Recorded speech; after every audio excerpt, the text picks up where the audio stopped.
Hi, I'm Jeff May. I'm here with Dr. David Bray. He was a keynoter today at our AICPA, CPA.com Executive Roundtable. David, thank you for joining us. Thanks for having me, Jeff. Can you talk about the growth of the Internet of Things, or IoT, what you describe as instrumenting the planet? I know it's a lot to unpack, but briefly, the upsides, downsides of sort of the coming proliferation of this, and have we thought through the implications enough? Yes, so the Internet of Things, in some respects, is already here. It's not just the fact that we now have smartphones. Some of us have either Fitbits or other devices, Apple Watches.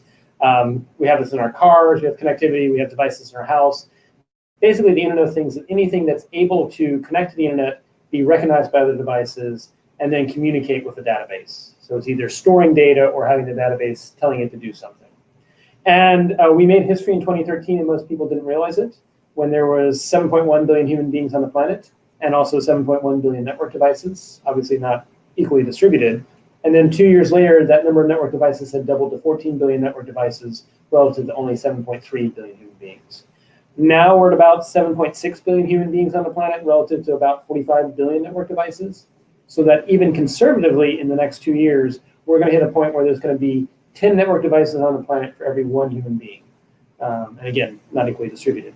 Might even be more than that. That's also creating large amounts of data. There was about 4 zettabytes of data on the planet in 2013, so 4 billion terabytes. By 2022, we're looking at upwards of 100 billion terabytes of data, which, in putting it in perspective, that might be twice all the conversations we've ever had as a species. So we're going to be drowning in data. So not only are all these sensors happening with the planet, all this data is being created, and the short version is, no, we've not thought of all the implications because it just happened so quickly and most people didn't even realize it was happening. I do think we have three doors we need to think about in a fairly short-term period, which is, do the products we do, the services we do they lead us more to a surveillance state, which clearly I don't necessarily want to go towards? Does it lead us more to surveillance capitalism, in which your data is being monetized, but that benefit may not be coming back to you, and you may not have as informed a choice as you would like? Or finally, is it going to a third door, which really hasn't been filled out that much, which is the idea of, do you have a locus of choice? Do you have data dignity? Yes, this data is being collected, and I don't think we can stop it from being collected, but you at least have some choice about how and when it's used or when it's not used. And so that's why it's so fascinating to be able to talk to the folks here at CPA and with accounting and everything like that, is we've got to have the conversations about how this data is used, not just for audits and then for transactions and making sure we have better quality data for accounting, but also that we have better choices in terms of the societies we're going to help create by what we're going to be providing both to companies and to the public at large.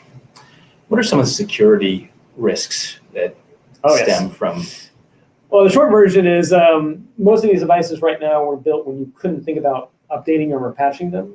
So if an exploit is found, then that's going to be out there and it can be abused. I mean, we already saw in 2012, 2013, there was what was called the Dyn attack, where it was believed the nation state used vulnerabilities with cameras to actually then flood banks with a lot of traffic to force them to prop up more servers to deal with the flooding of the traffic.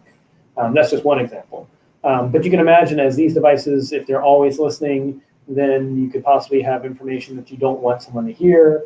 Or worse, it may even be that you never said it, but we know if someone has about 37 seconds of you saying something, they can actually train the machine to do equivalent of an audio deepfake and make your voice sound like you did something when in fact you didn't.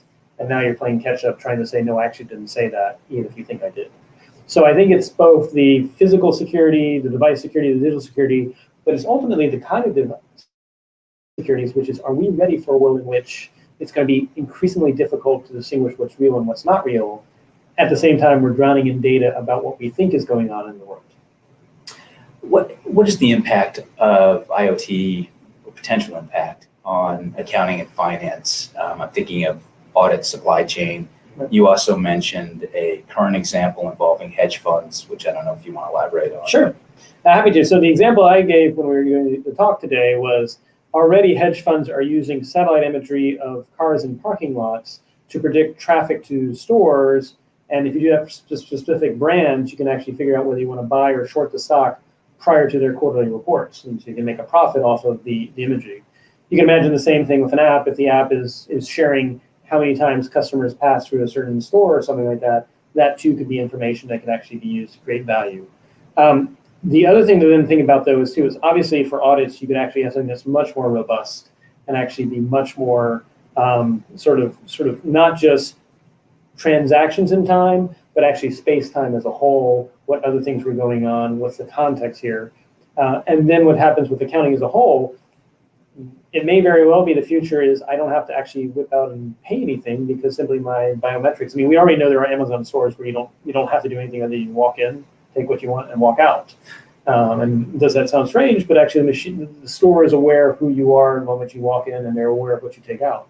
So I think it's going to be shifting from a world in which we had ERP systems that were much more certain transactions in time, but they were only time slices, to almost continuous space-time data, and then how that is used for both accounting as well as for audits. Well, thank you so much for talking with us, and thanks for being here at the roundtable. Thanks for having me, Jeff. It was great.